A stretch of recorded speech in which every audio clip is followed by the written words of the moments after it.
exactamente en el mismo sitio donde se han autorizado estas prospecciones. El Reino de Marruecos ya ha autorizado prospecciones a otras empresas, se están realizando y además en la misma bolsa de petróleo en la que se han autorizado estas prospecciones. Es decir, no tendría sentido que España pudiera extraer petróleo de una bolsa, no tendría sentido que pudiéndolo extraer se permitiera que solo lo extrajera al otro lado de la mediana entre Marruecos y España, solo el Reino de Marruecos. España también busca petróleo. Los altos precios del crudo, por encima de los $125 barril Brent, empiezan a hacer viable el pagar el coste de encontrar petróleo nuevo. Y es una energía de la que seguimos siendo muy dependientes. Así lo decía el ministro José Manuel Soria ayer, y así va a empezar a ocurrir, salvo que los precios del crudo caigan mucho y pudiera suceder lo que en otras ocasiones, que hay exploraciones que se abandonan porque es demasiado caro hacerlo. Pero de momento eso no está pasando. Hablaremos de ello en una tertulia capital hoy con don Manuel Romera. ¿Qué tal, don Manuel? Muy bien, buenos días a todos. Don Manuel Romera es director del sector financiero del Instituto de Empresa. Con don Vicente Martínez Pujalte. ¿Cómo está, don Vicente? Buenos días. Aunque está lloviendo, nevando, Estupendo. que así para empezar la primavera no está mal, ¿no? Esto de la primavera con lluvia, nieve, frío. A ver si nos riega el cielo y crecemos un poco.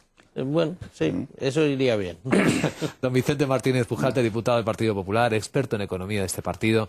Y don Mariano Guindal, analista y periodista económico. ¿Qué tal, don Mariano? Yo discrepo de don Vicente. Nunca llueve a gusto de todos. Nunca. Años de nieve, años de bienes, Vicente. Sí, pero y hoy ha nevado en mi pueblo, con lo tiene cual... que ser todo en su justo momento. Es decir, buscar petróleo ahora que está caro. Ahora, ¿No? pues Mira, con la sequía lo que que hay... hemos oído del ministro Soria a mí me parece una reflexión muy con mucho sentido común, llena de sentido común. Si hay una bolsa grande de petróleo y los vecinos están buscando, ¿cómo vamos a quedar sin buscarlo nosotros? Y han metido el pincho los de al lado, pues oiga, métalo usted por si acaso. Vicente, y además es una concesión que puede dar dinero a España. Tan antiguo como la vida misma, este modo de operar, así ¿verdad? se provocó la guerra de Irak con los países, con Kuwait, porque era una bolsa y claro, pinchaban los dos a ver quién sacaba más, ¿no? El que se opone a que España pinche no es Marruecos. El que se opone a que España pinche es el gobierno de Coalición Canaria, cuando desde la costa canaria no se ve el sitio donde está la bolsa de petróleo. Pero sus razones tiene, ¿no? Bueno, dice que puede afectar al turismo. Realmente desde la costa de Canarias no se ve el punto donde están... Porque una explotación petrolífera es fea, la verdad. Bueno, sí. No, hombre, si hay vertidos. Y hay vertidos, ¿no? Cuando algo se vierte. Si tu negocio es el turismo, la playa, y las playas vienen con petróleo... Sí, es que esto es muy complicado, Vicente. Ya, pero que no es así realmente, pero bueno... Pero bueno, ¿puede ayudar a España a salir de la crisis, tener un poquito de petróleo? No. Manuel. No sé si a salir de la crisis, pero lo que es indudable es que con el petróleo no hace falta que le digamos a cualquier ciudadano que ponga gasolina o gasoil en su coche cómo ha subido el precio de la gasolina o del gasoil, ¿no?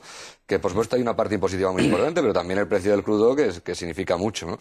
Yo creo que lo que estamos viendo es que el petróleo va a hacer un flaco favor. Ayer, hace un rato hablaba usted con José Ignacio Crespo, José Ignacio Crespo, que ha hecho el libro este de las 2 recesiones próximas, y a mí de las cosas que ha dicho, la parte que me parecía más interesante es el segundo semestre del año, si Estados Unidos puede entrar o no en recesión. Ahí estamos. Yo lo veo relativamente poco probable, pero es indudable que si el petróleo sigue subiendo y el tema de Irán no se controla, pues sí podría llegar. Hay algunos bancos de inversión internacionales como Simmons que están diciendo que el barril de petróleo puede llegar a 200, a 300 dólares si verdaderamente se provoca un desequilibrio a nivel internacional suficientemente importante. Es decir, el hecho de que Repsol, por ejemplo, en Argentina esté siendo, yo digo que más que expropiado, confiscado. Es decir, perseguido. Sí. Para Repsol no significa mucho, pues significa solamente el 4% de su producción, pero es indudable que está perseguido financieramente. Es decir, o sea, que a ti te confisquen algo en lo que has descubierto petróleo, por lo que pagaste ya, y que te digan que tienes que invertir más simplemente para quedárselo, entre comillas, el gobierno argentino. A mí me parece un nacionalismo de tamaño exacerbado, ¿no? Yo creo que el equilibrio económico del mundo depende en cierta medida del petróleo, ¿no? Sí, yo creo que este es el gran problema que hay ahora mismo, sobre todo para España, porque una subida muy fuerte del petróleo sube la inflación. Claro, inflación alta más crecimiento negativo, eso es estaflación. Y eso es lo peor, porque un gobierno se queda atado. Es que no puedes, te quedas sin instrumentos. Y además, con una inflación muy alta, te van a subir los tipos de interés. Te va a subir el Euribor y las hipotecas, que en España está en 1,25% en hipotecas variables, ¿no? Pues Con lo cual eso es una amenaza, es una auténtica amenaza. No hablemos solo de amenazas, si les parece bien, sino también de oportunidades, que las hay. Esta mañana nos ha sorprendido cómo Inditex ha explicado cómo le va el negocio en el mundo, porque es bastante extraordinario. Sus ventas han subido el último año por encima del 10%. Ha vendido por casi 14.000 millones de euros. De fuera, ¿no? Por la internacionalización. Sí, fuera. Ha abierto casi 500 tiendas el año pasado y espera abrir otras 500 este. Tiene en caja 3.400 millones de euros. En caja. Ha conseguido un beneficio neto, o sea, lo que ha ganado después de todo esto, casi 2.000 millones de euros. Pero fíjese que vende 2.000 millones de euros. Productos textiles a los chinos, que es como venderles helados a los esquimales, ¿no? Y además va a empezar a vender por internet en China. Y lo ha hecho. Tiene una tienda en Pekín que es enorme, es enorme y además con unos precios que yo creo que son más caros que en España. Es un modelo de negocio que es impresionante. Es impresionante. ¿Sabe una de las cosas que dicen los chinos que les sorprende cuando llegan a España? La cantidad de tiendas Zara que hay por todas partes. Sí, porque es de lujo. En China es de lujo. Pero lo que es sorprendente es que este negocio lo monta en un momento donde la corriente de opinión, lo políticamente correcto, o en este caso lo empresarialmente correcto, era decir que el textil no tenía ningún futuro, que ya la confección dentro del textil era un negocio que era imposible competir con China. No solo maduro, sino que se había pasado de madurez y que ya lo que estaba es a extinguir, que lo que había que fabricar es chips y ordenadores y que el textil había que dejárselo a otras economías. Y en ese momento pone la empresa, nace la empresa. Además nace en un punto donde no había cultura textil. Porque la cultura textil estaba en Cataluña, estaba en Galicia y bueno, en Castilla y León, Portugal. Pero y lo pone ahí. Y solo el impulso, la innovación, el diseño ha hecho que este señor... Déjenme recordar solo en este punto que están ustedes escuchando la Tertulia Capital. Pero mira, cuando nos preguntan, el otro día estuve en una conferencia de los antiguos alumnos de Columbia, me preguntaban, ¿qué sectores son los que nos van a sacar de la crisis? No lo sé, y los gobiernos mejor que no se metan. Esto quien lo saben son los emprendedores. Mejor vamos a crear el marco y dejar, porque ¿quién hubiera dado una subvención para el textil? ¿Quién hubiera apostado? O sea, No, si daban subvenciones para cerrarlo. Para cerrarlo. Había un programa de cierre, de reconversión en Europa que se llama Retex, que era para cerrar las empresas textiles y reconvertir a otros sectores donde había empresas textiles. No hay que dejar a los funcionarios ni a los políticos que decidan dónde están las oportunidades de negocio, ¿no? Yo sinceramente creo que el planteamiento de los sectores empieza a estar un poco de modé. O sea, yo creo que lo de Inditex es un claro ejemplo, pero hay muchos ejemplos, ¿no? Sí, no es sectorial esto. Yo creo que lo del sector empieza a estar ya de modé y está un poco pasado de moda, ¿no? Yo creo que exacto, lo que hay que empezar a pensar es empresas y sobre todo la capacidad que tenemos de aprendizaje con esas empresas. Es decir, en el caso de Inditex, imagino que lo que el ciudadano medio entiende es que Inditex ha tenido un buen precio, una buena calidad, pero bueno, detrás hay un montón de cosas más. Ahí estamos viendo las imágenes de Inditex, de su capacidad de producción contra mercado y no contra stock, una serie de cosas que verdaderamente parecían de sentido común, pero no hacían los demás. Y este ha sido capaz de hacerlo de una manera verdaderamente brillante.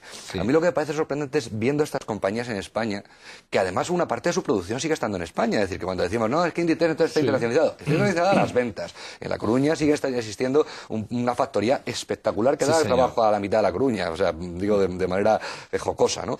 Y entonces lo que es indudable es que cómo no aprendemos de ellos. Es decir, teniendo un Pablo Isla entre nuestros ejecutivos a nivel mundial, ¿cómo no aprendemos de ellos y cómo de alguna manera no hacemos esa prima a esos promotores de ideas? Y el otro día estuve en un think tank muy importante que se ha montado en Telefónica, que se llama Guaira, y que lo que hace es generar emprendedores, y entramos en sus instalaciones de la Gran Vía, tampoco hablamos de irse a Kuala Lumpur, de la Gran Vía, y ver toda la cantidad de emprendedores que hay ahí intentando montar, y dices, verdaderamente, ¿cómo puede ser que el gobierno todavía no haya hecho una prima fiscal, por ejemplo, para esos emprendedores? Sí, señor. Bueno, tomemos perspectiva sobre más asuntos de la mañana. Me gustaría que para continuar en la tertulia escuchasen lo que ha dicho hace un rato en la India esta mujer. Todavía hay un alto grado de la deuda en las economías avanzadas y estas deudas deben ser abordadas también por adecuadas políticas de consolidación fiscal, que deben ser diseñadas para cada país, pero no por todo el mundo a la vez, a la misma velocidad, con el mismo ritmo. Las reformas estructurales abrirán una mayor competitividad en las economías que tienen que crear trabajo, por ejemplo, en Italia o España, y obviamente en Grecia, que es donde se centra actualmente el programa.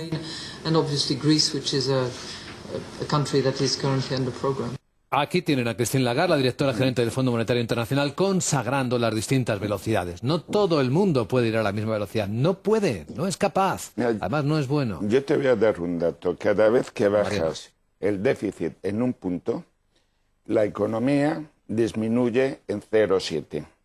Por tanto, decía Fernández Villaverde el otro día, el economista, el economista de la Universidad de Pensilvania, decía, hombre, mejor un punto por año. En vez de darnos el atracón ahora 3 puntos, el año que viene otros 3 puntos, es que haces la recesión, la doble recesión que hemos entrado, la vas a profundizar. Con lo cual, todos los ingresos fiscales se te van a derrumbar y los gastos se van a incrementar, con lo cual podemos crear un... Este señor es de Pensilvania y yo le respeto. Pero es muy bueno. Y es muy bueno. Pensilvania que trabaja en España. Pero es una broma. Mira, si España en el año 2012 no consigue ajustarse al objetivo previsto, no, está claro. No tiene salida. Lo puedo decir que está claro, y Vicente, lo tengo clarísimo. Si eso no... Es decir, si nosotros nos hemos comprometido con Europa y con los mercados, porque al final, y con el mundo, y con los analistas, porque al final no es un compromiso solo con la Unión Europea, es un compromiso con todo el mundo, a cumplir el 5.3. El 5.3 hay que cumplirlo. Pero lo que dice María, y hay que poner los mecanismos para hacerlo. Yo creo que hay que tener una flexibilidad. Pero en el compromiso. Por supuesto. Pero en el compromiso. Pero si va a ser un 4,4. Ha pasado de un 4,4 a 5,3, con lo cual lo que está diciendo Mariano es que quizá en el equilibrio está la virtud, ¿no? Y entonces el pegarte el atracón lo que está generando en España es un decrecimiento de este año que probablemente se acerque más al 2% que al 1%. Pero yo lo que... un decrecimiento del 2% lo que genera es más paro, y más paro lo que genera es de nuevo más déficit público. Lo que está diciendo Mariano, yo creo, en el fondo es vamos a buscar equilibrios de déficit para que la deuda pública nos financie ese déficit y de alguna manera que los mercados de capitales estén contentos y que el Banco Central Europeo, que es el que puede generar inflación a costa de monetizar la deuda, pues esté dispuesto a meter dinero en los bancos, que es lo que está haciendo. Pues yo entiendo... y los mercados, ¿sabes qué te dicen? Que ahora están más preocupados por el crecimiento. No. O por lo menos por las dos cosas. No. O por lo menos por las dos cosas. Pero buscando esos equilibrios, porque saben que lo otro... Ahora, es negativo y además no se va a cumplir. Lo que más daño nos ha hecho a España en los últimos 3 meses es que dijimos que íbamos a cumplir el 6% y luego hemos llegado al 8,5% y nadie se explica cómo un país serio como España, con una intervención general de la administración del Estado seria como la española, con una administración seria, no sabe lo que le va a pasar y no va controlando lo que le pasa. Vicente, que de repente dice, es que es el 8,5. Todavía no sabemos por qué se ha producido ese desvío. Hay una explicación pendiente. No, todavía no se ha dado las explicaciones. Sabemos que ha habido desviación, pero ¿por qué exactamente? La desviación ha sido por la Seguridad Social y por las comunidades autónomas. La Seguridad Social iba a tener un más 0,09 y ha tenido un menos 0,40, lo cual es una realidad. Y luego las comunidades autónomas también han tenido una desviación que no recuerdo ahora mismo exactamente en el porcentaje, pero que evidentemente ha tenido una desviación que se debe a esas dos partidas. medida. Entonces ha sido porque pero es que la seguridad social, lo que dice Mariano, es que la seguridad social lo que genera, exacto, es que la seguridad social, el desvío de la seguridad social, no es porque la gente se empieza a poner más mala, sino porque hay que pagar más parados y de alguna manera hay más subsidios. No, los parados no lo paga la seguridad social. Es un decir. Pero si están descendiendo los pagos a los desempleados. No, pero es que el desempleo no lo paga la seguridad social. No, hombre, pero al haber menos gente que está cotizando, bueno, que hay menos cotizantes. Si son los estabilizadores automáticos eficientes. Bueno, si a mí me parece muy bien los estabilizadores automáticos y todo. Ahora, un país serio, y con el gobierno del Partido Popular tenemos que ser un país serio, si queremos recobrar el prestigio en el mundo, tienes que cumplir lo que te comprometes. Pero la cuestión es cómo llegar a ese cumplimiento. Tienes que poner transparencia para hacerlo. Y entonces, para llegar a ese cumplimiento, yo entiendo que lo que dice Mariano y este profesor al que respeto enormemente, es que el gasto lo que no te lo puedes es quitar en políticas de modernización, en políticas de competitividad, pero pues solo hay un que sitio tienes que gastar bien. Tú puedes negociar con Bruselas, como se ha hecho, o sea, del 4,4 hemos pasado a 5,3, después de sacar pecho y decir que íbamos al 5,8, ¿eh? Es decir, hay una negociación. Y el señor Almunia, el vicepresidente de la Comisión, decía, no somos imbéciles, sabemos que la situación ha cambiado y que no se puede exigir el mismo esfuerzo. Eso ha valido para el 2012. Pienso que esa misma negociación se tendrá que plantear en el 2013. ¿Sí? ¿Otra vez? Por una sencilla razón, porque el esfuerzo es similar. Vamos a quedar en el 5,3. Bajar del 5,3 al 3 es un esfuerzo de 30.000 millones. Con lo cual, cuando Cristóbal Montoro dice no vamos a subir impuestos, no le va a quedar más remedio. Bueno, depende. No, yo creo que la reforma del PP pendiente, en serio, no es la reforma de la parte de ingresos, que de alguna manera han hecho una apuesta por el incremento impositivo, queremos ver si le sale bien o mal. Sí, aquí la cuestión, de verdad, de fondo, es que en los próximos 6 meses, ¿qué recorte de gasto y de sector público va a hacer el Partido Popular de manera seria? Eso lo vamos a ver del día 30. La sede de un gobierno no se puede establecer por el planteamiento de, oye, es que quiero llegar al 5,3. No, el 5,3, ¿cómo? Y esa reducción del gasto lo que tiene que hacer es hacer un recorte clarísimo, no sé de qué proceso jurídico estamos hablando en las comunidades autónomas, hacer una reducción de la seguridad social sí o sí, es decir, sanidad, educación, pensiones, tenemos que planteárnoslas. Es que comunidades autónomas... Si la productividad de las pymes, de las microempresas, eso de los autónomos, eso es lo que hay que mantener, pero es lo que crea empleo. La sanidad y la educación no pueden medirse ni un minuto más por el nivel de gasto que tienes. Ah, bueno. La sanidad y la educación hay que medirla, en el caso de la sanidad, por la prevención de las enfermedades, por la eficacia de los tratamientos, por el grado de satisfacción de los usuarios del sistema de sanidad público. O sea, que aceptas un recorte del gasto en sanidad... Es que, Mariano, alguien me tiene que explicar, voy a decir una boutade, alguien me tiene que explicar por qué, si yo compro un Picasso y lo pongo en un hospital, que en los hospitales no hay Picassos, la sanidad va a ser mejor. Que es que no hay Picassos. Bueno, amigos, tenemos que irnos. Medicamentos. Y lo que hay es en algunos hospitales un 30% de la plantilla que está solo para suplencias. Exacto, ¿Dónde está el problema? En la productividad. ¿Dónde están los costes? Bueno, pues en la falta de productividad. En gestión. Pero es que la gestión es la que no se ha preocupado nadie de ella. Es decir, aquí nos hemos preocupado demasiado de la demagogia y del planteamiento del voto y nos hemos preocupado demasiado poco del nivel presupuestario y de cómo recortar ese gasto. Hoy don Manuel Romera, don Mariano Guindal y don Vicente Martínez Pujalte en la Tertulia Capital. Gracias, amigos. Muy buenos días. Buenos días.